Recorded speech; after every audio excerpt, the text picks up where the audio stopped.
Hello teachers! So, sa video naman na ito, ituturo ko sa inyo kung paano gumawa ng workbook sa science na magagamit natin sa pagtuturo ng science from grade 3, 4, 5, and 6. So, yan yung ituturo ko sa inyo ngayong araw na ito. Muli kasama ninyo si Teacher Bean. So, bago natin simulan ng video na ito, kung di ka pa nakasubscribe sa aking channel, click mo yung subscribe at katabi nun, click mo yung notification bell para maging updated ka sa mga latest video. So, we have here a sample of our science workbook template. Ito yung magiging template ng ating science workbook na pwedeng gamitin from grade 3 to 6. Ayan. Ito yung ating mga parts. So, didiscuss ko yan isa-isa kung ano yung mga parts na meron tayo sa ating template at magbibigay ako ng example. So, we have here, the first part is our heading. Sa ating heading, nakapaloob ang ating logo ng ating district. Dito nyo ilalagay. Next part of our heading is the grade level. Anong grade level yung tinuturuan natin with the subject of science? Then quarter, anong quarter ito? Or domain. For our grade 3 level, we have our first quarter. Then week or day number. So week number 3, day 1. Nakapaloob. Then yung ating LC code o yung learning competency code na makikita sa ating most essential learning competency. Yan yung kung anong week yun at yung code. We have S3MP LHJ4. So, iyan yun. Yung ating code. Nag-base tayo sa ating MELP na tinatawag na nanggaling sa DepEd. Yan yung ating part na ating curriculum. So, yan yung mga nakapaloob sa ating heading sa taas. So, we have next, after the heading, we have our name. Dito yung name ilalagay ng bata na magsasagot. Then, year and section. So, yan yung part sa baba. Then, after this is the topic. So, yung pinaka-topic natin, magbibase tayo sa ating learning materials o sa ating teacher guide na nakabase yung ating learning competency. So, for our topic, changes in matter. So, ito yung ating topic for this quarter and for this week. Next, we have the learning competency. So, yung learning competency, again, ay nasa sa ating learning curriculum guide o sa ating MELP this year na tinatawag. So, ang ating learning competency na nakabase sa ating MELP for this quarter and week, we have described the changes in materials based on the effect of temperature for solid to liquid. So, medyo mahaba kasi yung week 3, pwede natin siya isa-isahin, yung process na nakapaloob doon. Pwede at day 1, ito muna, na ma-explain para mas mainawaan ng mga bata ng mas mabuti. So, first part is solid to liquid muna. This will be the activity number 4 for week 3. Pang week 3 na siya. Then, we have here the objectives na nakabase again sa ating competency at sa ating teacher's guide na makukuha. Pwede rin natin ma-attain yung objectives at mag-create based sa ating learning competency. So, ang objectives natin on this workbook ay dalawa. To identify the changes in matter and describe the process of melting. So, ito yung dapat na ma-attain natin on this workbook. Yung dalawang objectives. So, yan yung pinakaunang part sa baba ng ating workbook. The objectives na magbe-base again sa ating learning competency.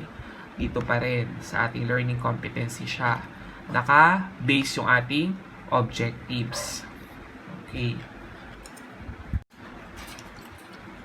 Next part is yung ating material. So, of course, in our activity sa ating workbook, in science, like our experimenting activity, meron tayong mga materials. Of course, dahil gagawin nila to at home, sana yung mga gamit na mahanap natin available lang sa kanilang bahay at madaling mahanap.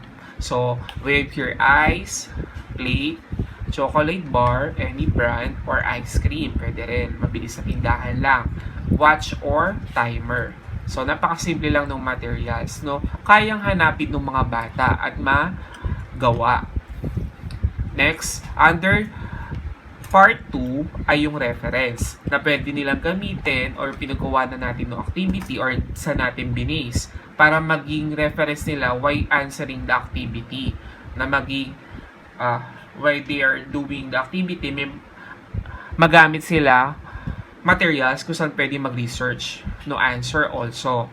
So ito yung aklat, usually textbook pwede nilang gamitin dyan, yung textbook na ginagamit natin na binigay ng DepEd. So, yan yung pwedeng materials.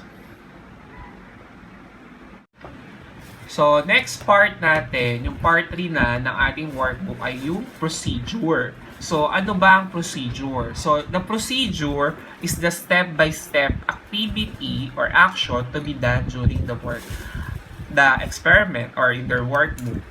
Yung a good procedure must be detailed and complete but yet simple and easy to understand at easy to follow, of course, madaling sundin ng mga bata at exact at madaling intindihin at exactly, hindi nakaka-confuse yung mga step at naka-base din sa mga materials na gagamitin yung procedure. So doon mas madali nilang maintindihan and it should be important to verify, of course, the results are consistent and not just an accident. So, dapat, of course, in making an procedure, malinaw at makakaya ng mga bata. At pwede din natin i-emphasize doon if they're needed the guidance of their parents. Next part is yung part 4. Yung tinatawag nating sa ating part 4 ay analysis. Sa analysis, naka-include dito yung mga data at yung mga important part of the workbook para mas maintindihan at ma-attain yung objectives.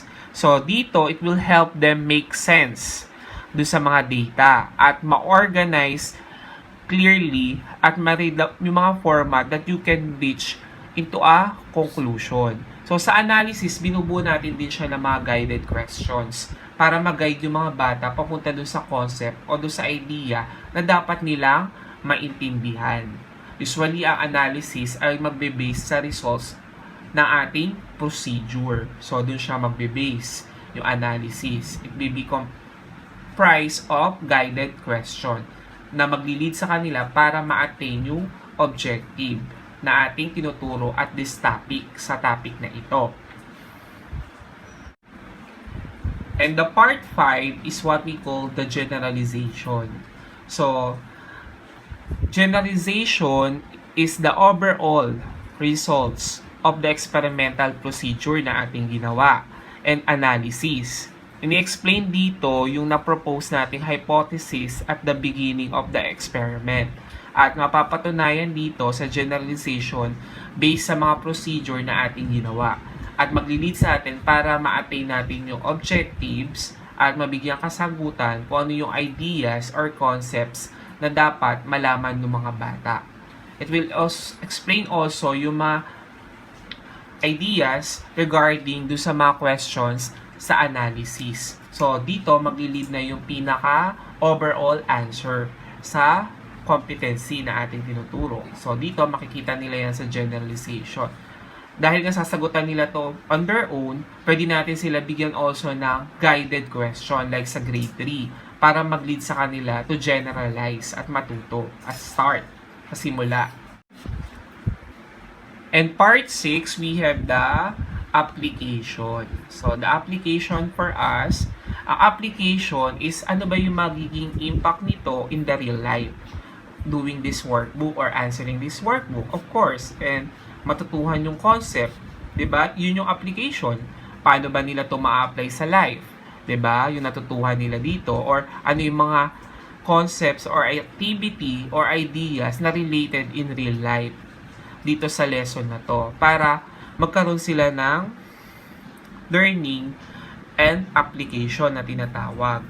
In other words, how the information o yung impormasyon na natutuhan can be used to make changes in how something is done.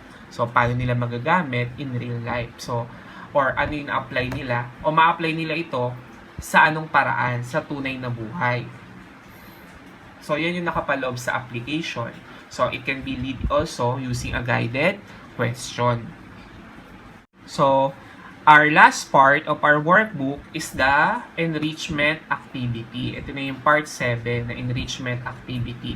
Sa enrichment activity, is an additional activity or exercises para mas maintindihan pa lalo nila yung concepts or ideas or mag-develop yung kanilang tinatawag na fixing skills. At totally, magkaroon sila ng mastery doon sa subject, sa topic, at ma-attain totally yung objective. Yan yung bumubuo sa enrichment activity. It's same also with the activity na i-implement natin lagi sa classroom. Pwede siyang in different types like identifications, or puzzles, or graphs na mas mapapalitaw pa natin o na matutunan nila kung ano yung lesson. Again, sa paggawa ng enrichment activity, yung direction natin, let's make it simple, exact, at madaling intindihan para mas masagutan ng mga bata yung activity at it promotes an independent learning na tinatawag. Yan. Bali, ito lahat yung bumubuo sa ating parts, template ng ating workbook. We have the heading, yung name section, yung topic nating part, the learning competency, the part 1 which is the part 1 natin ay objectives with the part 2 materials, yung reference, part 3 the procedure, part 4 analysis, part 5 generalization, and part 6 application, and the last part is the enrichment activity. So, itong science workbook na ito, mahalaga na ma-develop at magawa natin dahil malaki yung maitutulong nito sa ating mga estudyante in different ways. So, number 1, mabe-benefit ay ang ating mga estudyante. Ano yung mga maitutulong sa kanila nito? So, number 1 na mabe-benefit sa kanila, it will promote independent learning. Yung curiosity nila, mas made-develop in terms of problem solving, in discovering concepts. Yan yung ine-emphasize ng science na malaman at madiscover nila in their own. Kasi may mga procedure dito, matutusot silang mag-follow na yung directions, 'di ba? At ma-analyze yung mga data sa kanilang isipan na magagamit nila in the future. So, hope teachers natutuhan niyo yung iba't ibang parts ng template ng paggawa ng science workbook sa video na ito. So, maraming salamat. Till next time with Teacher Dean.